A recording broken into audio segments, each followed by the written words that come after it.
Welcome to Storyflix. In this video, we will explain Sand Shark. This film tells the story of a group of teenagers who gathered on White Sands Beach for a festival. Chaos ensues when one of them falls prey to a prehistoric predator. How could a predatory shark manage to get on land? Let's find out in Sand Shark. Sand Shark begins by showing two men riding, having fun on the beach. The two of them were riding on their motorbikes. However, the fun quickly changed when one of the bikers fell off his motorbike. He never suspected that under the sand, there was a prehistoric animal that was ready to threaten his life. While trying to revive his motorcycle, suddenly a giant beast lunged at him. He then vanished among the vast sand. Not long after, his colleague came and found his helmet and motorbike lying on the sand. When he was about to remove the flag stuck in the sand, he suddenly saw a shark's fin moving quickly towards him. The man decided to run away immediately. Unfortunately, his balance swayed until he fell off the motorcycle. The man tried to escape by crawling with all his might, but the prehistoric shark came straight out of the sand and pounced him alive. The scene changes to a small town on the beach. The city looked pleasant with a small population. It turns out that this city is ruled by a man named Jimmy. He was the man who regulated what events could be held on the island. Jimmy is the mayor's son, so he feels he can do whatever he wants. Two cops named John and Brenda are assigned to search for the two missing men. It turns out they only found the head of a man with a body that had disappeared. They finally concluded that the two men had been murdered. Surprisingly, there seemed to be a strange trail around them, as if an animal had just passed by.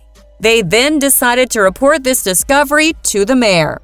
The scene changes back to Jimmy. Jimmy looks enthusiastic when explaining a festival he wants to hold. He said that if the event will be held at the White Sand Beach, he ensured that the festival would become a new tourist spot on the island, and they would get a lot of new visitors. Especially the event will be marketed to students and youth from cities across the island.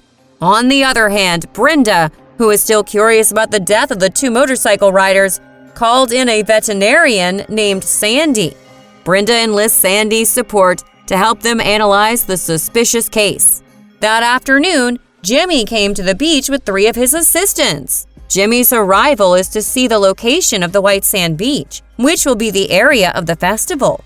But at that time, there was a man who was surfing. Suddenly, a giant shark pounced and killed him.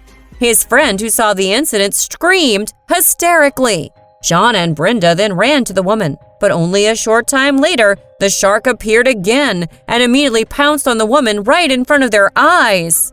At the mayor's office, residents begin to arrive to discuss this bloody event.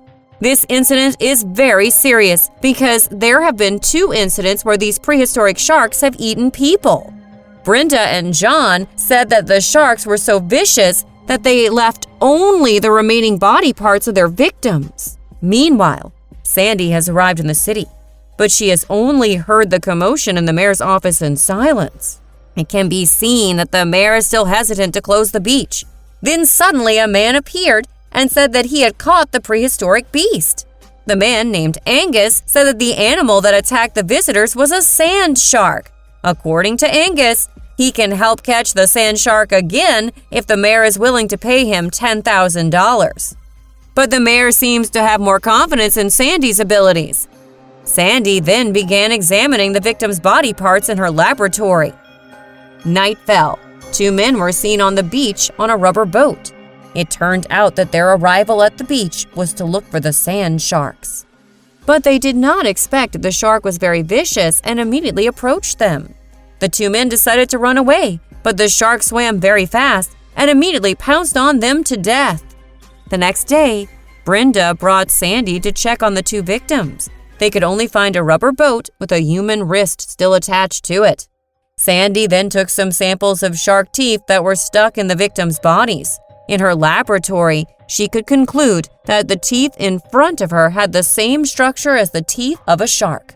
According to her, these teeth could still grow even bigger. In fact, when they look at the size, the teeth are even bigger than the teeth of an adult shark in general. At the same time, Brenda calls John on a walkie-talkie. According to her, there was someone who managed to catch a giant shark.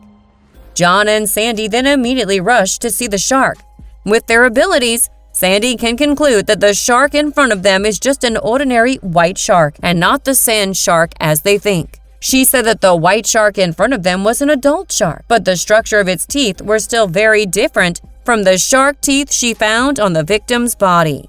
That night, it was seen that Brenda was bringing Jimmy to the police station. It turned out that he deliberately paid people to catch fake sharks and said that the sand shark had been caught.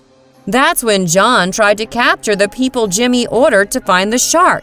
As it turned out, the two people who died on the rubber boat that night were Jimmy's men. On the other side of the beach, Sandy is seen conducting an experiment. It turns out that she purposely dripped fresh blood on the sand to lure the sand sharks out. And sure enough, in a short time, a shark's fin began to emerge from the sand and circled around her. Sandy, who was scared, immediately ran to John. That's when the mayor came and forbade Jimmy to hold a festival on the beach. But he was completely unaware of the existence of the sand shark. Suddenly, from the sand, a sand shark appeared and immediately attacked him. The mayor died instantly. Meanwhile, one of Jimmy's men, who was drunk, was in the middle of the beach wearing headphones. At that time, he wanted to connect two cables to connect electricity to the beach. Suddenly, a giant shark jumped and pounced on him. But the electricity explodes the giant shark's body to pieces.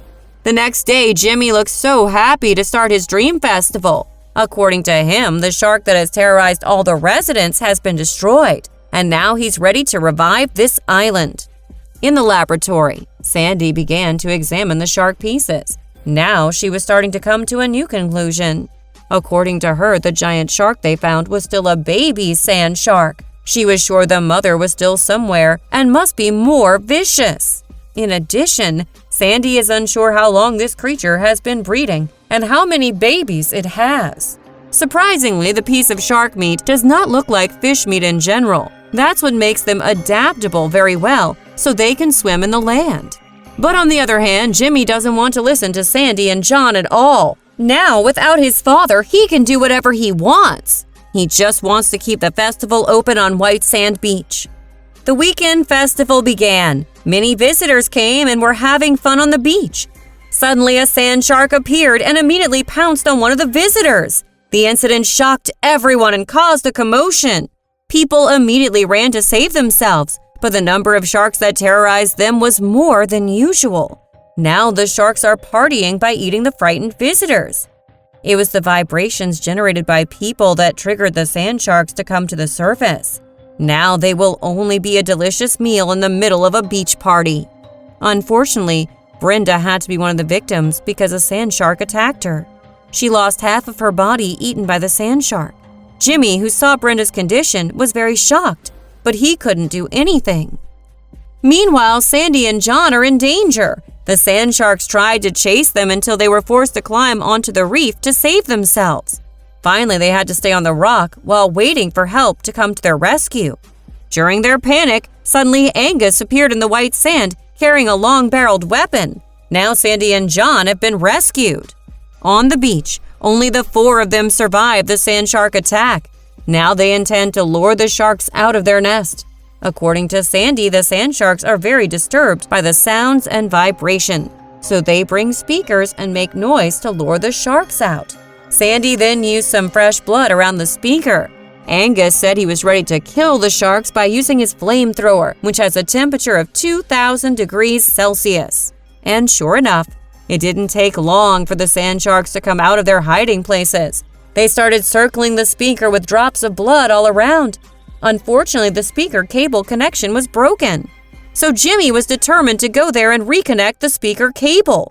But Jimmy doesn't know how to connect the cable at all, so he can't go back to the place Sandy and the others are hiding.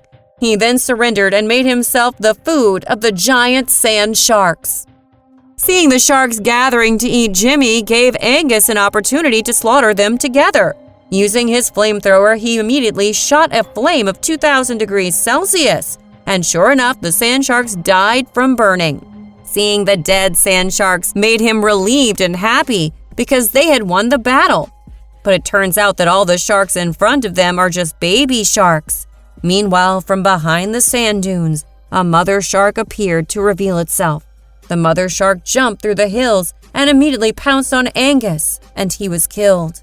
That's when Sandy and John walked into the hut and blamed a bomb. The cabin exploded as the two managed to jump out. The mother sand shark pounced on the exploded cabin and died with it. Now the sand shark's terror on the white sand beach is finally over. Sandy and John finally managed to survive the attack of the deadly sand sharks. The movie ends.